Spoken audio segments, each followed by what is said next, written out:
देश में मौत के आंकड़ों को छुपाने को लेकर चीन अब दुनिया के सामने एक्सपोज होता जा रहा है। सभी देश उस पर दबाव बना रहे हैं और शायद यही कारण है कि चीन ने पहली बार यह मान लिया है कि वुहान वायरस से उसके देश में सिर्फ 3000 मौतें नहीं हुई।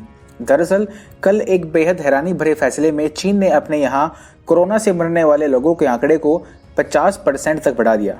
अब नए आंकड़ों के अनुसार चीन में कोरोना वायरस से मरने वाले लोगों की संख्या 4362 हो गई है। अब जब पूरी दुनिया में WHO और चीन की जांच करने की बात उठाई जा रही है तो इस बात के अनुमान बेहद ज्यादा हैं कि चीन ने अपने ऊपर से दबाव हटाने के लिए ही यह कदम उठाया होगा। लेकिन इस कदम से चीन ने अपने आप को फिर से एक्सपोज कर लिया है। आंकड़े छिपाने के आरोप तो चीन पर शुरू से ही लगते रहे हैं, लेकिन अब तक चीन इस बात को नकारता आया था कि वुहान में आधिकारिक आंकड़ों से ज्यादा लोग मरे हैं। चीन के इस झूठ का पर्दाफाश तब हो गया था जब वुहान शहर के शमशान घाट खुले थे और वहां लोगों की बेहद लंबी लाइनें लगी नजर आई थी। फ्रांस में चीन के राजदूत से जब ये सवाल पूछा गया था कि आखिर शमशान घाटों के बाहर इतने लोग कहां से आए, तो उस राजदूत ने जवाब दिया था वुहान में 2 महीनों का लॉकडाउन था।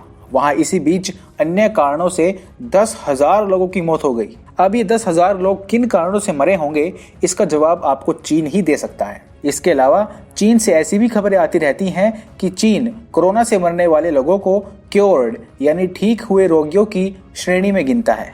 उदाहरण के तौर पर साउथ चाइना मॉर्निंग पोस्ट की एक रिपोर्ट के मुताबिक चीन में एक 36 वर्षीय शख्स ली लियांग को कोरोना पॉजिटिव पाया गया तो उसे डॉक्टरों ने अस्पताल में भर्ती किया। कुछ दिनों बाद उसे क्योर्ड कहकर अस्पताल से छुट्टी दे दी गई, लेकिन अस्पताल से छुट्टी मिलने के 5 दिन बाद ही उसकी मौत हो गई क्योंकि उसके फेफड़े सही से ठीक हुए ही नहीं थे।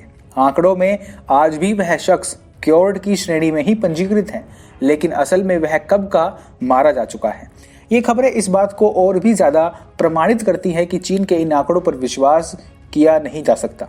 इसी कारणवश दुनिया भर के नेता अब चीन के इन आंकड़ों पर सवाल उठा रहे हैं। पिछले दिनों यूके की बोरिस जॉनसन सरकार ने यह दावा किया था कि चीन में वुहान वायरस से मरने वाले लोगों का आंकड़ा आधिकारिक आंकड़ों से 40 गुना अधिक हो सकता है। इसी प्रकार अमेरिका में भी चीन के खिलाफ कांग्रेस द्वारा जांच करने की मांग को उठाया जा रहा है। अमेरिका WHO की फंडिंग को पहले ही रोक चुका है। ऐसे में चीन पर दबाव बढ़ता ही जा रहा है और शायद तभी उसने अपने मौत के आंकड़ों को 50% बढ़ाने का फैसला लिया है। चीन को डर है कि कहीं अमेरिका उस पर बेहद कड़े प्रतिबंध ना लगा दे।